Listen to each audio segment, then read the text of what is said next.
They are the migrants, workers in the sweatshops of the soil, the harvest of shame. In 1960, CBS News correspondent Edward R. Murrow called them the forgotten people, the undereducated, the underfed. With raw and striking images, Murrow's documentary exposed the poverty and deplorable working conditions endured by America's 2 to 3 million migrant farm workers. Only on name they are not slaves, but in the way they are treated, they are worse than slaves. Men, women, and children who harvested crops for the best-fed nation on earth earned barely enough to feed themselves. What is an average dinner for the family? Well, you mean what do we have in? Yes. I cook a pot of beans and fry some potatoes. From the tomato, bean, and sugarcane fields of Florida, working steadily north to the apple orchards of New York, life was an endless road trip. In housing, crowded, dilapidated, often filthy, but all a worker could afford on an average yearly income of $900. That's about $6,700 today. Today, 50 years later, migrant work is still backbreaking. Here in Immokalee, Florida, the tomato capital of the country, harvest season is just beginning. While the work's the same, wages have improved. That's if the work can be found. In this tiny trailer he shares with his wife and 5 children, 62-year-old Juan Lopez gets up before dawn, hoping to find work as a tomato picker. How much money do you make in a year, most years? Last year, in 2009, I earned $7,800 for the entire year. $7,800. For a few months, this rented trailer is home. 6, sometimes 7 days a week, he competes with younger men and women for a limited number of jobs.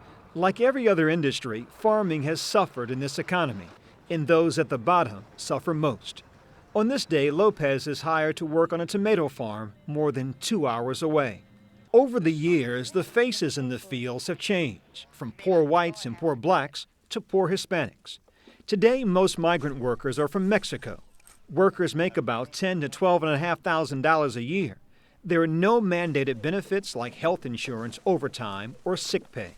In extreme cases, some farm workers have been held against their will, forced to work for little or no pay, modern-day slaves. Women routinely endure sexual harassment.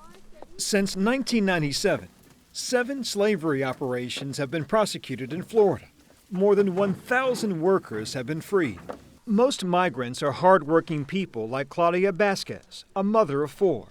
This year's Vasquez has already picked Michigan blueberries, Georgia tomatoes, and now it's Florida grape tomatoes. On top of her $7.25 an hour minimum wage, she'll earn 60 cents for each 32-pound bucket she fills. Not a lot of money, just about enough to eat, but we don't have any money to save. But soon that may change. Under an agreement between Florida tomato growers and the CIW, an advocacy group for field workers, working conditions will improve to include shade in the fields, a strict code of conduct, and perhaps most importantly, increased wages. 9 national food giants, including Whole Foods and McDonald's, have agreed to pay an additional penny for each pound of tomatoes picked. That penny-a-pound program could put another $5,000 to $7,000 in the pockets of America's field workers each year. John Esform's family owns Pacific Tomato Growers, the first grower to sign on to the new agreement. Our effort was really about making it a public conversation because it's intolerable that anybody behave inappropriately within agriculture. We know that the industry is changing. We know that it doesn't have to be a harvest of shame anymore. It can be a harvest of hope. Hope for a better tomorrow. What will you and your family do for Thanksgiving? If we have enough, we'll try to buy a turkey, and we'll share that. 50 years ago this week, America was given its first glimpse at what Murrow called the sweatshops of the soil. 50 years later, the bounty and blessings of many this Thanksgiving remains the burden of a few. Byron Pitts, CBS News, Immokalee, Florida.